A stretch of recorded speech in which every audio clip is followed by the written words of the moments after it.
ফান্দে পড়িয়া বগা কান্দে রে,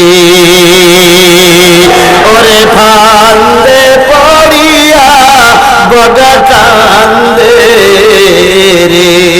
বগার এখন চৈত্র মাস, কি কি কি বলেন বলেন বলেন, বগার এখন চৈত্র মাস, মনে বড় হাহুতাস, ওরে ফান্দে পড়িয়া বগা কান্দে রে।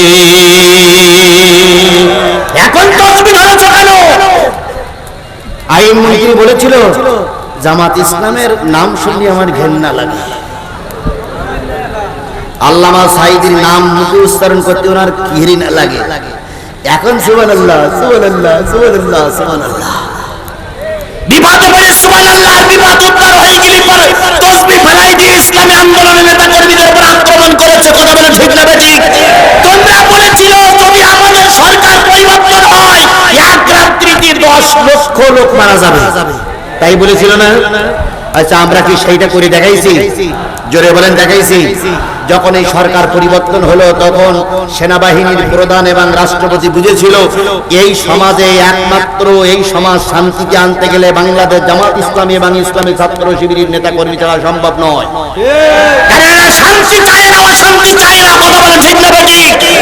উনি ডেকে বললেন যে হুজুর আমার একটা কথা, আপনি হুকুম জারি করে দেন আপনার ছাত্র আপনার সংগঠন যেন বিশৃঙ্খলা সৃষ্টি না করে আমিরে জামাত ঘোষণা করলেন। ওই ঘোষণাটা আমরা 100% কাজে লাগাইছি।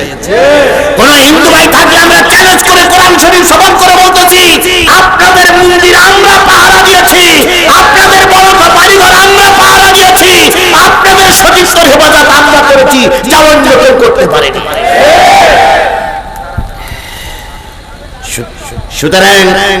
সুতরাং আল্লাহ আমাদের পথ প্রদর্শক হিসেবে যাকে নিযুক্ত করেছেন, মানুষ ভুল ভ্রান্তির ঊর্ধ্বে নয়। কথা বলেন ঠিক না বেঠিক? সংশোধন করে আমরা তার নেতৃত্বে দেশে যেন প্রাণের রাজ কায়েম করতে পারি, আল্লাহ তৌফিক দান করুন। আল্লাহ রাব্বুল আলামিন বললেন ইয়াগফির লাকুম, তোমাদের জীবনের সব গুনাহগুলো আল্লাহ মাফ করে দিবেন। আল্লাহু গফুরুর রহিম। এই পর্যন্ত আয়াত শেষ। লিআল্লা ইয়ালামা আহলুল কিতাব আল্লা ইয়াকদিরুনা আলা শাইইন মিন ফাদলিল্লাহ ওয়া আন্না ফাদলা বিয়াদিল্লাহ ইউতিহি মান ইয়াশা। আল্লাহ রাব্বুল আলামিন বলতেছে যারা কাফের মুশরিক, যারা বেঈমান, যারা ইহুদি, তারা মনে করে আমাদের ক্ষমতাই বড়, তাই মনে করে না। আওয়ামী লীগ সরকার মনে করেছিল আমরাই সবচেয়ে বড়, আমরা কয় বছর থাকবো? না না না, 40 বছর না। তাদের টার্গেট ছিল শেখ হাসিনা মৃত্যুর আগ পর্যন্ত ক্ষমতা ছেড়ে দেবে না। এই যে কয়েকজন লোক উঠলেন, আপনারা কি ইসলামের শত্রু না বন্ধু? আমি এখন আয়াত শেষ করিনি, এখনো মূল কথা এখনো আসিনি, এখনো অনেক কথা বাকি। আপনারা চলে যাচ্ছেন, আপনারা আসলে আওয়ামী লীগের লোক, আপনারা আসলে শেখ হাসিনার লোক। তাহলে আমি কথা বলছি, আপনি চলে যাচ্ছেন। What is this? আমার মোনাজাতের আগে যদি কেউ চলে যায় বুঝতে হবে সে কোরআন বিরোধী। আমরা কি আমার বাবার কথা বলেছি? আমি আজিজুল ইসলাম, আমার নামে 20টা মামলা আমি চুরি করে মামলায় ঢুকিনি। আমি কোন নারী ঘটিত সব কারণের মামলায় অংশগ্রহণ করিনি। আমি কারোর জমি দখল করে মামলা খাইনি। এই শুধুমাত্র বাংলাদেশ জামাত ইসলামের পক্ষে কথা বলার কারণে আমাকে 20টা মামলা নিয়ে ঘুরে বেড়াতে হচ্ছে। ফাজলামি পাইছেন না? আর এখন কথা বললে আপনারা উল্টোটাই বোঝেন। আল্লাহ পাক আপনার হয় সহিহ বুঝ দান করুন, নতুবা আপনার কবর থেকে দেশটার আল্লাহ হেফাজত করুন। আপনাদের মতন কিছু দুসারানি লোক আমাদের দলে না থাকলেও দল ঠিকই চলবে। কথা বলেন ঠিক না বেঠিক? কিছু মুনাফিক এই যে ইসলামী আন্দোলনের বিরোধী শক্তি চলে গেলে ইসলামী আন্দোলনের কোনো ক্ষতি হয়নি, হবে না, হওয়া সম্ভব নয়। আল্লাহ বলেছে কিছু লোক চলে গেলে আবার নতুন করে কিছু লোক তৈরি হবে। কথা বলেন ঠিক না বেঠিক? আসুন আমরা দ্বিতীয় আয়াত শেষ করি। আল্লাহ বলতেছেন ইহুদি খ্রিস্টানরা মনে করে আমাদের এই ক্ষমতাই বড়। আল্লাহ বললেন শোনো, তাদের ক্ষমতা যত বড় হোক আমার রহমতের কাছে তারা কোনোদিন ধোপে টেকবে না। তাদের ক্ষমতা অনেক বড়, তারা সরকার অনেক শক্তিশালী, কিন্তু আমার রহমত যখন নাজিল হবে তাদের কোনো ক্ষমতা টিকবে না। বলুন তো নমরুদের ক্ষমতা বেশি ছিল না কম ছিল? আরো জোরে বলেন, কম ছিল না বেশি ছিল? ফেরাউনের ক্ষমতা কম ছিল না বেশি ছিল? ফেরাউন বলেছিল আমি আল্লাহ, নমরুদ বলেছিল আমি আল্লাহ। আল্লাহ বলেছিলেন তোমরা ক্ষমতার দাপট দেখালে আমি সাধারণ লোক দিয়ে তোমাদের মারবো না, আমি তোমাকে মারবো একটা মশা দিয়ে। আওয়ামী লীগ সরকার বলেছিল চিরকাল ক্ষমতায় থাকবে, বিএনপি জামাত আমারে নামাইতে পারবে না। আল্লাহ বলল বিএনপি জামাতের লাগবে না, আমি সাধারণত ছোট ছোট শিশু এবং কিশোর দিয়ে তোমারে হত্যা করব। হয়েছেও তাই। কি হয়েছে তাই না? বলুন তো আন্দোলনের সময় বর্তমান বাংলাদেশ জামাত ইসলামের সেক্রেটারি জেনারেল আমাদের খুলনার গোলাম পরোয়ার ভাই এই আন্দোলনের সময় উনি কি সামনে ছিলেন? ছিলেন। আচ্ছা বলুন তো ফখরুল ইসলাম ফখরুল ভাই উনি কি এই আন্দোলনের সময় সামনে ছিলেন? ছিল না। খালেদা জিয়া সামনে ছিল? আমিরে জামাত সামনে ছিল? কেউ ছিল না। আল্লাহ বলল বড় শক্তির দরকার নাই, আমি যদি কারোর হঠাৎ চাই এই ছোট শক্তি দিয়েই হটাই, ছোট শক্তি দিয়েই হটাই। নমরুদের শিক্ষা নাও। নমরুদ বাহাদুরি করলো, আমার সামনে কেউ দাঁড়াইতে পারবে না। আল্লাহ বললেন নমরুদ রে অনেক অহংকার করেছো, তোরে ভালো মশা দিয়ে মারবো না, খোলা মশা দিয়েই মারবো। আল্লাহ পাক খোলা মশা দিয়ে মেরে দিলেন। কথা বলেন ঠিক না বেঠিক?